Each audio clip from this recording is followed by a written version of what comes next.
दादी अम्मी आप आराम से सोचिए समझिए, मैं गजल को लेके इस घर से जा रहा हूँ। रूहान, ये तुम क्या कर रहे हो बेटा? रुक जा। बड़ी अम्मी आप प्लीज प्लीज मुझे मत रोकिए। रूहान, जाने दीजिए मुझे।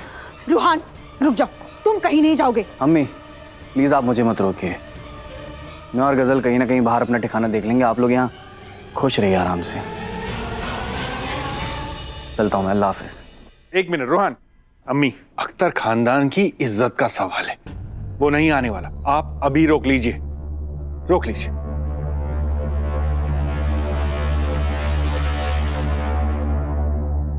ए मजनू की औलाद, रुक जा।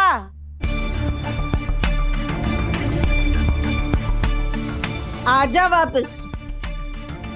और तुम्हारी वो छिपकली लैला है ना, उसको भी ले आ, क्योंकि उसके बिना तो तू रुकेगा नहीं अब इस घर में ना। कमबख्त कहेंगी, गले में कांटे की तरह अटक गई है।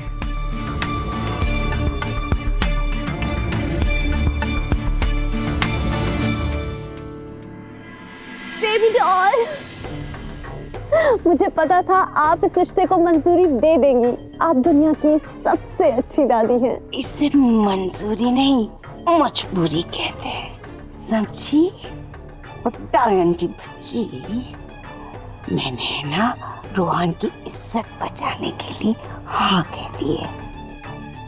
और ना इतना तो याद रखना कि तुझे तो मैं रोहन की दुल्हन बनने से रोकूंगी, समझी? Love you too baby doll.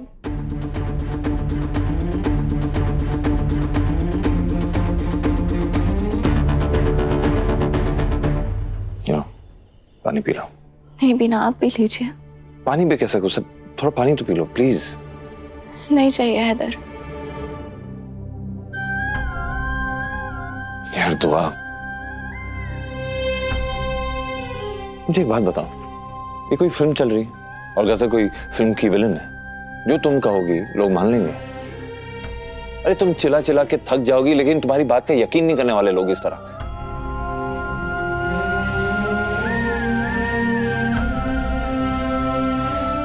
Okay sorry, और इसके लिए भी हम सॉरी कि वो अल्ताफ वाली बात पे मैंने तुम्हारा यकीन नहीं किया, लेकिन सिचुएशन बदल गई है दुआ।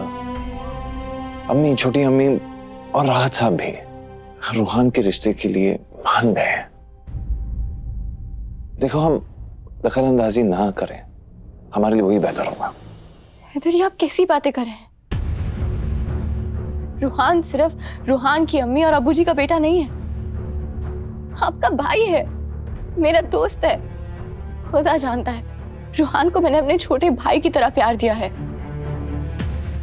और अगर कुछ गलत हो गया ना हैदर, तो हम किसी को मुंह दिखाने लायक नहीं रहेंगे।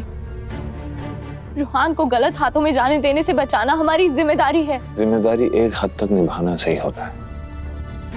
एक वक्त था जब रूहान भाभी भाभी करते थकता नहीं था, लेकिन आज गजल के मामले में किस तरह बर्ताव किया तुम्हारे साथ, देखा है ना तुमने। रूहान, संभालो अपने आप को। बस भाभी, मैं अपना ख्याल खुद रख सकता हूँ, आपको मेरी फिक्र करने की कोई जरूरत नहीं है। देखो दुआ, मैं कह रहा हूं, इस गजल के मामले को तुमने यहां खत्म नहीं किया और उसके अगेंस्ट तुम बोलती रही, तो तुम्हारे और रूहान के रिश्ते में दरार आ सकती है। तुम्हारा और रूहान का रिश्ता खतरे में पड़ सकता है दुआ। और अगर हमने कुछ नहीं किया है हैदर, तो रूहान खतरे में पड़ सकता है।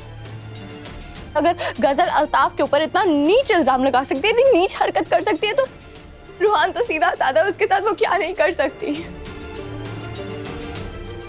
आप समझ नहीं रहे हैं हैदर। दुआ, मुझे ये बात नहीं समझ आ रही कि मैं तुम्हारी बातों पे यकीन करूं या अम्मी और रूहान के जज्बातों को समझूं। क्या समझूं मैं? आप सब लोगों ने मुझे दो राय पे लाके खड़ा कर दिया। मुझे थोड़ा वक्त चाहिए प्लीज। आई एम सॉरी, फिक्र मत करो।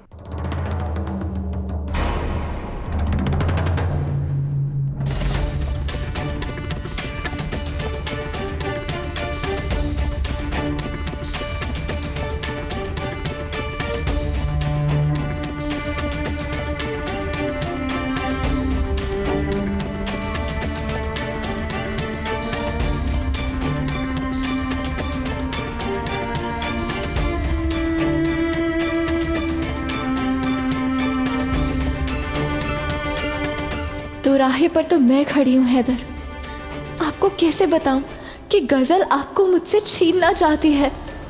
रूहान तो बस एक मोहरा है। अगर मैं सबको बता भी दूं कि गजल क्या चाहती है तो भी मुझ पे यकीन कौन करेगा। गजल के चेहरे से ये नकाब उतारने के लिए मुझे कोई सबूत चाहिए।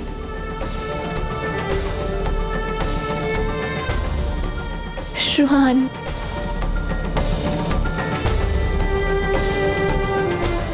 अभी मुझे आपसे कुछ बात करनी है।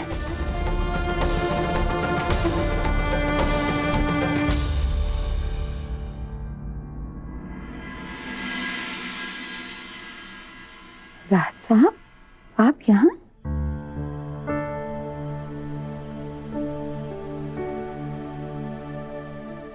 क्या बात है शायर साहब, बड़े दिनों से आपकी शायरी नहीं सुनी मैंने।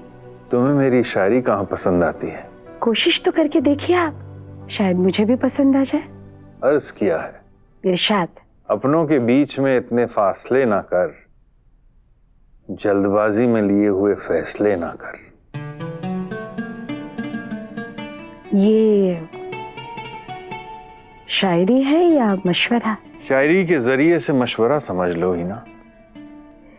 एक बात कहूँ संजीदगी से, आप बुरा तो नहीं मानेंगे? बोलो। हम दोनों के दरमियान ये जो दूरियां हैं, ये फासले हैं, ये आप ही की मेहरबानी है।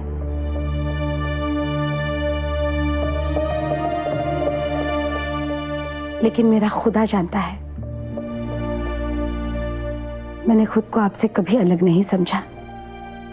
इतनी तो समझ है मुझ में कि अपनी शौहर की आंखों में देखकर उसकी परेशानी का अंदाजा लगा सकूं। आपकी ये हालत देखकर आपका एक पुराना शेर याद आ रहा है मुझे। कौन सा? वो, हाँ याद आया। उंगलियां फेर मेरे बालों में, ये मेरा दर्द सर नहीं जाता। चलिए आपके सर दर्द का इलाज करते हैं।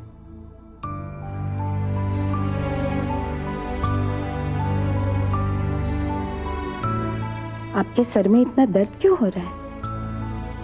इतना क्या सोच रहे हैं आप? फिक्र हो रही थी ना। फिक्र करना तो आपकी बहुत पुरानी आदत है। मैं अपनी कहूं, मैं तो बहुत खुश हूं। रूहान और गजल का निकाह होने वाला है। घर में देर बाद खुशियां आने वाली है। नीना, कभी कभी खुशियां गम के भेस में आती हैं। कैसी बातें कर रहे हैं आप? नीना, कुछ समझ में नहीं आ रहा। पहले तो गुलनाज इस रिश्ते के सख्त खिलाफ थी और फिर अचानक से मान गई। गुलनाज नहीं मानी, गुलनाज की ममता ने उसे बेटे की खुशियों को कबूल करने के लिए मजबूर किया है। या फिर शायद मेरी तरह वो भी समझ गई है कि रूहान को गजल से बेहतर लड़की नहीं मिल सकती। तुम जानती नहीं हो गुलनाज को क्या? फिलहाल मैं बस इतना जानती हूँ कि आप बेवजह परेशान हो रहे हैं। और जरा सोचिए ना, आज अगर रहमानी साहब होते तो वो भी इस रिश्ते से बहुत खुश होते और हमारे जहन पे से बोझ भी उतर जाएगा।